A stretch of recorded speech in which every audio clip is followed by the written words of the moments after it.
This is Paris during the Black Death, Europe's largest city. 200,000 souls packed inside medieval walls is coming apart, not slowly through siege or famine, but with terrifying speed. Entire families disappear overnight. Bodies pile in the streets faster than carts can collect them. The sound of Notre Dame's death knell rings without pause day and night until the city can no longer count its dead. Within 6 months, half the population will be gone, but the death toll is only part of the story. What makes the Black Death in Paris so devastating is how it destroys everything that holds a city together. Parents abandon children, priests flee their parishes, neighbours cross the street to avoid each other. The very act of love, touching someone, caring for them, becomes an act of suicide. The plague doesn't just kill people, it kills trust, compassion, and the bonds that make urban life possible. Paris in 1348 is a medieval city at its peak suddenly transformed into a death trap, where the streets smell of rotting flesh, where bread boats are repurposed as floating hearses, where mass graves can't be dug fast enough to keep pace with the dying. It's a place where the question isn't whether you'll lose someone, but whether you'll stay with them when they need you most. This is the story of that summer. The summer when touching your dying child became a choice between love and survival. When Europe's greatest city discovered that civilization is far more fragile than anyone imagined. Paris in early 1348 stood at the apex of medieval achievement. This was Europe's largest city, home to 200,000 people. Notre Dame had been completed just decades earlier, its towers rising above the Ile de la Cité, as proof that this was a city capable of monumental ambition. The University of Paris drew scholars from across Christendom. Markets at Les Halles bustled with merchants selling spices from the east, wool from Flanders, wine from Burgundy. The 100 Years' War had begun a decade earlier, but Paris itself remained untouched by direct conflict. The city was expanding beyond its old walls, spilling into new districts. This was still the prosperous time of the cathedrals, an era when cities grew and trade flourished. But prosperity had created a trap. The streets of Paris were narrow corridors of timber and plaster, some passages barely 6 meters wide, others less than a meter. Houses rose 4 and 5 stories, leaning inward until upper floors nearly touched across the street, blocking sunlight from ever reaching the cobblestones below. Families lived in single rooms, multiple people shared beds. The air stayed damp and still. There were no sewers. Human waste and market refuse rotted in open channels running down the centre of each street. Rats nested in every basement, every alley, every pile of discarded goods. The city had grown faster than its infrastructure could support. Even the wealthy suffered from poor nutrition. Average life expectancy was 18 years when infant and child mortality were factored in. Disease was constant: dysentery, tuberculosis, skin infections. Parisians had grown accustomed to death as a regular visitor. They had no idea what was coming. The density that made Paris prosperous, packed markets, crowded housing, constant movement of people and goods, would soon make it the perfect breeding ground for catastrophe. Every advantage the city had built would become a vulnerability. When plague-carrying fleas arrived in June 1348, they found ideal conditions: a rat-infested city where humans lived in close quarters with weakened immune systems and no concept of hygiene or germ theory. The infrastructure for disaster was already in place. Paris stood on the edge of becoming its own killing field. June 1348, Roissy, just north of Paris. The first cases appeared in villages near Gonesse. Farmers developed sudden fevers. Painful swellings erupted under their arms and along their necks. Within days, they were dead. The plague had been creeping across Europe for months, spreading through trade routes from the Mediterranean ports. Now it reached the outskirts of the continent's largest city. By August, it breached the walls. The disease struck in 3 forms, each more horrific than the last. Bubonic plague produced the swollen, blackened lymph nodes, buboes that gave the disease its name. These grotesque lumps could grow as large as eggs, oozing blood and pus. Death came in days. 40% of those infected died. Pneumonic plague infected the lungs. Victims coughed blood. struggled for breath and spread the disease through the air with every exhale. This form killed nearly everyone within 3 days. Septicemic plague entered the bloodstream directly. Violent headaches, delirium, vomiting blood, then death. Sometimes within hours of the first symptoms appearing. The speed was paralyzing. A person could wake healthy, develop fever by noon, and be dead before sunrise. Jean de Venette, a friar who chronicled the plague, wrote simply, "He who was well one day was dead the next, and being carried to his grave." There was no time to prepare, no time to understand what was happening. Families went to bed intact and woke to find members dying. Houses that had been full of life stood empty within a week. By November, the plague reached its peak. 800 people died daily in Paris alone. At Saint-Denis nearby, 16,000 bodies were counted. The parish of Saint-Germain-l'Auxerrois saw mortality rates jump 50 times above normal levels. The city stopped trying to record individual deaths. There were simply too many. Notre Dame's death knell rang without stopping. Every death in Paris was supposed to be signalled to authorities by the tolling of church bells. This had always been manageable, a few rings per day, a reminder of mortality in a city where death was common but contained. Now the bell never stopped. Day and night, the deep bronze tone echoed across the city. Funeral after funeral after funeral, the sound blending into a continuous dirge that formed the soundtrack to Paris's disintegration. Jean de Venette called it a very morbid atmosphere. That barely captures the psychological weight. The bell meant you couldn't forget, couldn't pretend things were normal, couldn't escape the reality that your city was dying around you. Eventually, authorities stopped ringing the bell, not out of respect, but because there was no point. The dead outnumbered the living's capacity to acknowledge them. The carts appeared next. 500 corpses per day needed to be collected from the Hôtel Dieu hospital and from private homes. Wooden carts rolled through the streets, their wheels creaking over cobblestones, stopping at houses marked with plague.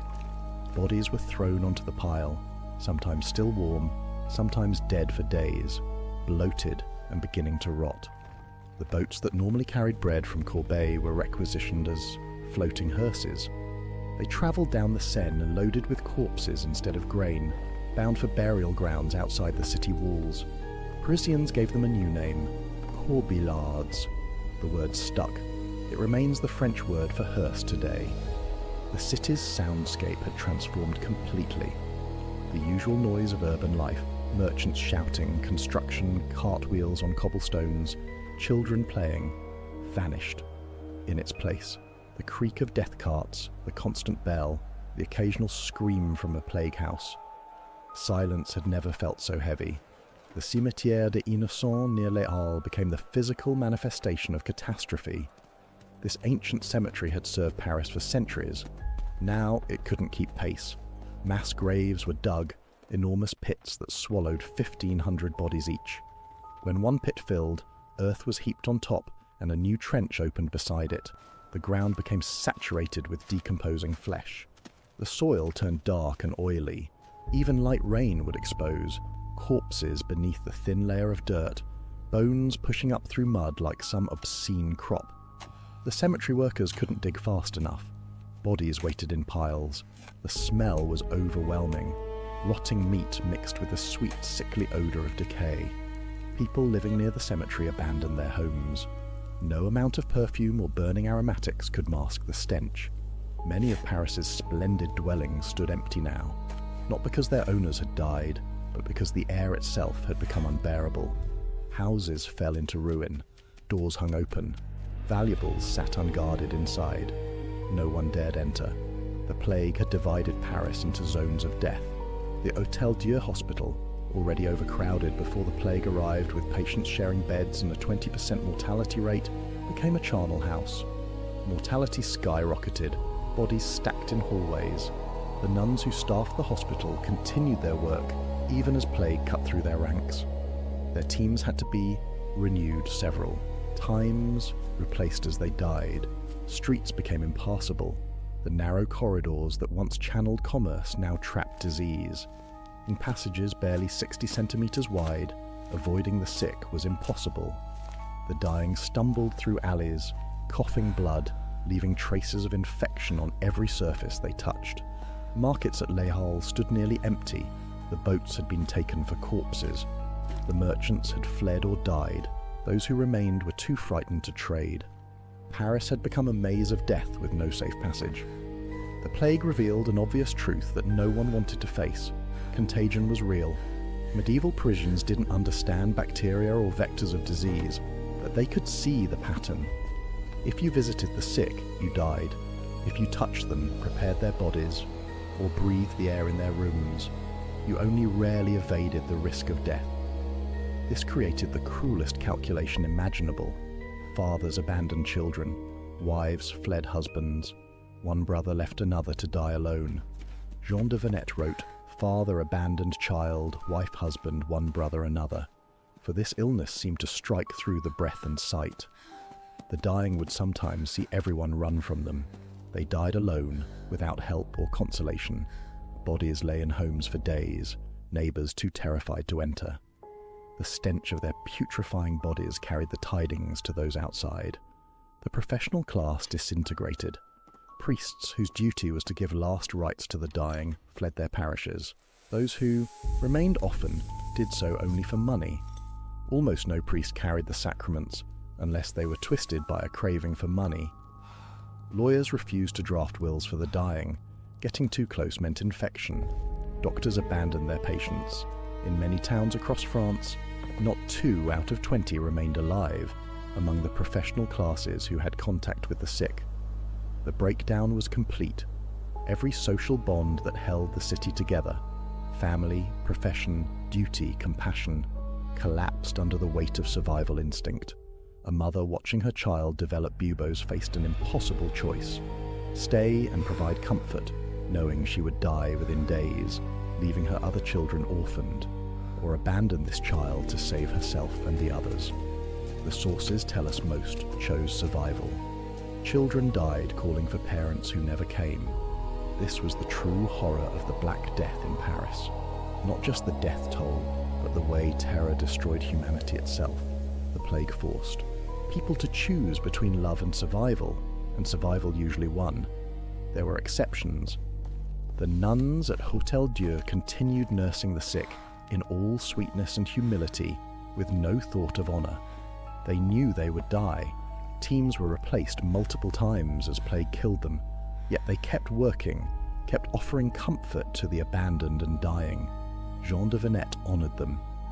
A very great number rest in peace with Christ. Their courage stood in stark contrast to the desertion happening everywhere else. These women chose death over abandonment. They remained human when the city around them had stopped being one. Terror demanded explanation. Medieval Parisians lived in a world where God controlled everything. An event this catastrophic could only be divine punishment for sin. But whose sin? And why was God punishing the faithful along with the wicked? The theory emerged. Someone had poisoned the wells. Rumours spread that conspirators were working to exterminate Christendom by contaminating water supplies.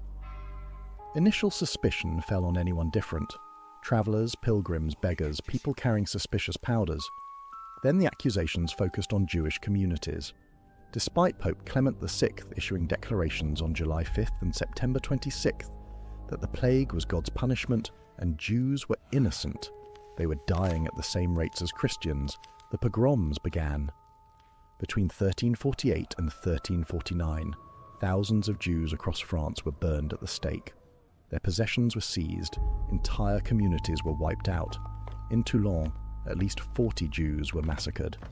The communities at Narbonne and Carcassonne were destroyed completely. The need to blame someone, to find a human cause for inhuman suffering, overwhelmed reason and evidence.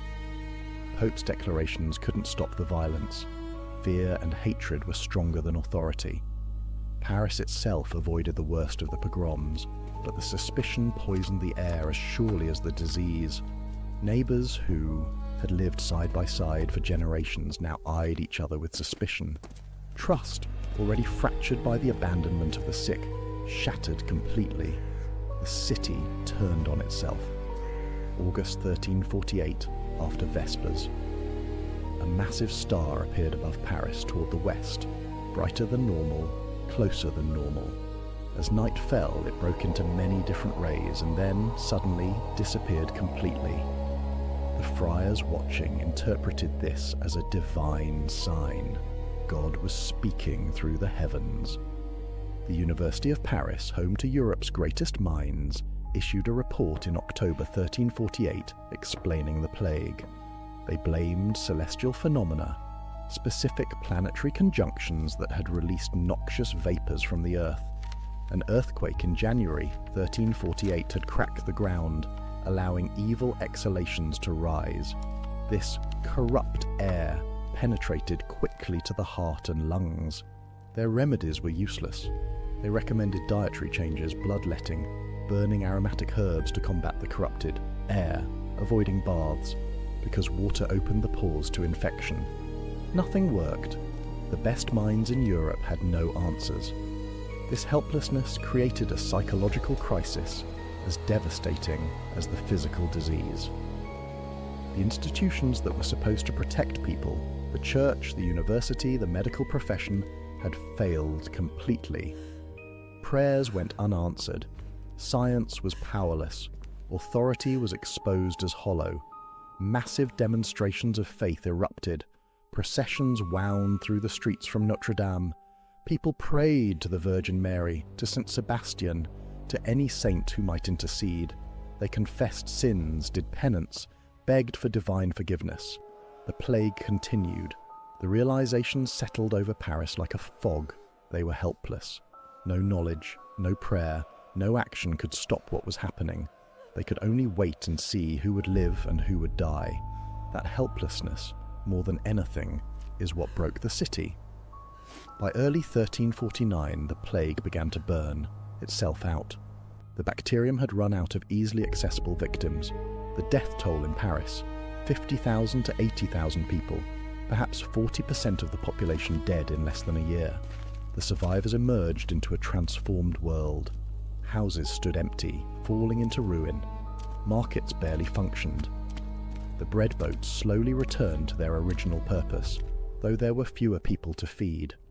The mass graves at Innocent Cemetery remained, covered with thin earth, a permanent scar on the landscape.